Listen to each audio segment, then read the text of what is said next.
فریکینگ رفتیم کنی بینیم کنی آدم جمع شده است یا نه. برای 100 نفر ما هدف اعلام کرده بودیم با دستگیری فریکینگ.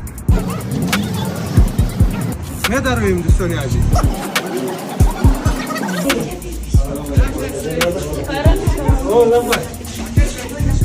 هر کس که به قدر شیر پوکر نرسه سوگن به خدا دو دنیا بود. دوستان دارینه و مقصد ما همین خرسندی همین پلاتونه که باشه من سری بالا ایماده پرینو مچه؟ تاجیکستان جوان دلبرم مثل طفل دوست ندارم تو را از تو از شیر مادرم خدمت مادر وطن را از دل و جان میکنه. اسمت رودستانس معمولی رویا با این دختران هم لبخند بزنن بچه‌مون موفقیت و سلامت باشن و همه کسا تاجیکستان